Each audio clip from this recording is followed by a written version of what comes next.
यहाँ गुजरात की बात, क्योंकि क्या बीजेपी का प्ले कार्ड जो पटेल कार्ड सामने आया है 2022 में, इससे बनेगा रिकॉर्ड। क्योंकि ना अनुभव काम आया, ना ही कद, और गुमनाम शख्स ले उड़ा मुख्यमंत्री का पद। पिछले 24 घंटों में जिन दिग्गजों के नाम टेलीविजन के पर्दे पर तैर रहे थे, उन सभी चेहरों को अंधेरे में धकेलते हुए गुजरात के सियासी आसमान में एक नए सितारे का उदय हुआ है। बीजेपी ने पहली बार विधायक बने भूपेंद्र पटेल को मुख्यमंत्री चुन लिया है। आखिर क्या है गुजरात के नए कप्तान की पूरी इनसाइड स्टोरी?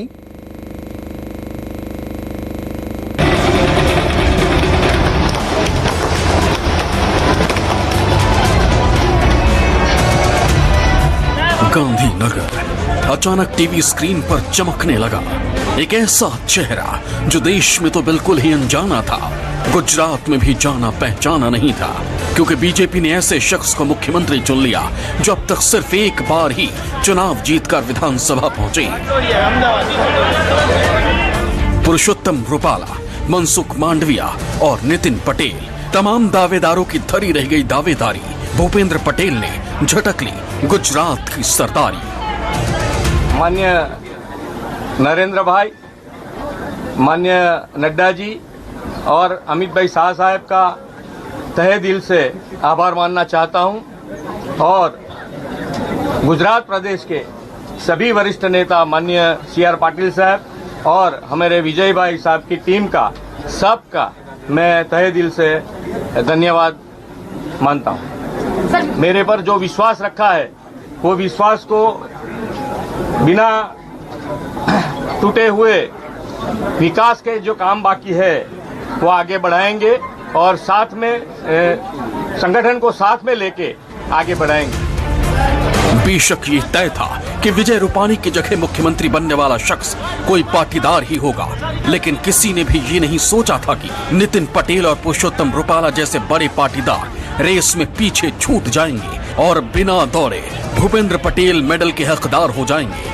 हालांकि सबको मालूम है कि विधायक दल की बैठक औपचारिक होती है, फैसला वही होता है जो आलाकमान पहले तय कर चुका होता है।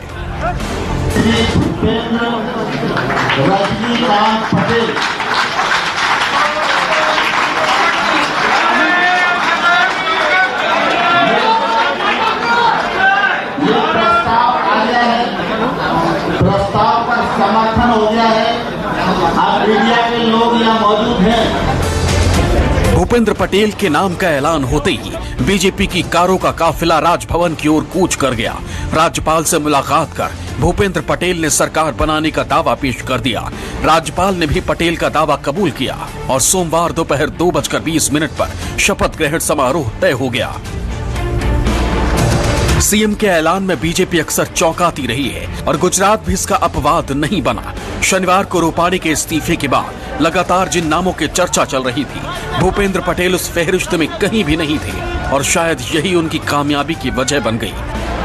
दिल्ली से भेजे गए दो केंद्रीय पर्यवेक्षकों नरेंद्र सिंह तोमर और प्रहलाद जोशी की मौजूदगी में बीजेपी विधायक दल की बैठक हुई, जिसमें पूर्व मुख्यमंत्री विजय रूपाणी ने भूपेंद्र पटेल के नाम का प्रस्ताव रखा और एक सुर में सबने उनका समर्थन कर दिया।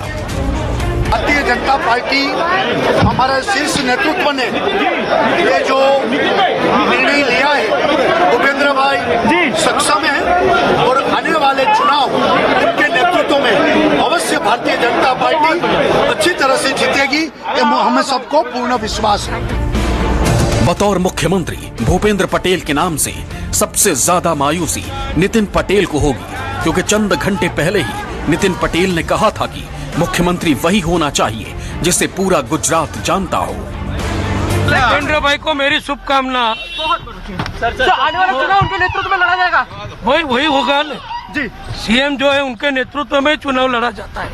Thank you sir. Nitin Patel Gujarat सरकार में 5 सालों से नंबर 2 पर रहे हैं और अब तक 3 बार वो मुख्यमंत्री की रेस में सबसे आगे रहते हुए भी पीछे छूट गए। इस बार भी ऐसा ही हुआ। हालांकि विधायक दल की बैठक में नितिन पटेल भी मौजूद थे, लेकिन शायद ना चाहते हुए भी उन्हें कड़वा घूंट पीना पड़ा।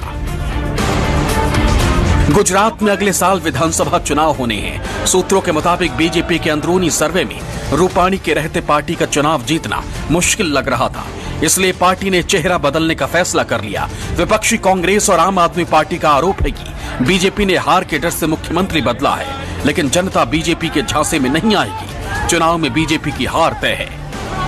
आम आदमी पार्टी ने मुख्य विपक्ष की, प्रिंसिपल ऑपोजिशन की भूमिका निभाते हुए बीजेपी को चैलेंज किया और बीजेपी को काम करो या कुर्सी छोड़ो, परफॉर्म और पेरिश के आम आदमी पार्टी के इस चैलेंज से भारतीय जनता पार्टी उत्तराखंड में अपने मुख्यमंत्री बदलने को मजबूर हो गई और गुजरात में अपने मुख्यमंत्री बदलने को मजबूर हो गई। यह है ताकत अरविंद केजरीवाल की, यह है ताकत आम आदमी पार्टी की। मैं कहना चाहता हूं भारतीय जनता पार्टी के लोगों को कि नेम प्लेट बदलने से लोगों के मन में जो आपके प्रति गुस्सा है वो नहीं बदलेगा। उत्तराखंड, आसाम, कर्नाटक। उत्तराखंड में त्रिवेंद्र सिंह गए, तीरथ सिंह आए।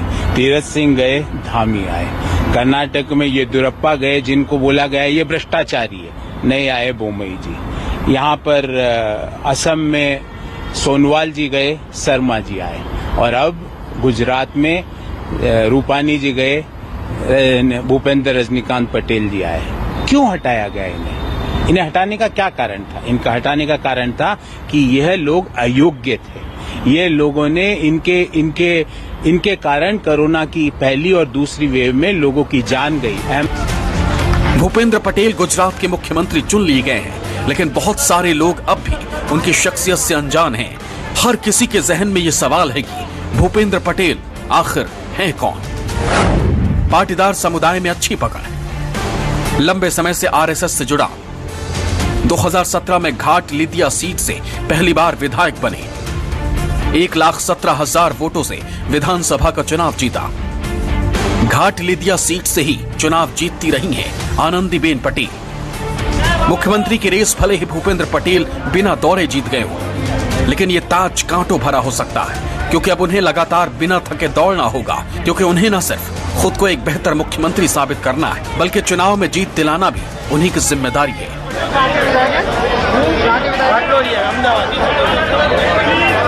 भूपेंद्र सिंह, अहमदाबाद, न्यूज़ 24।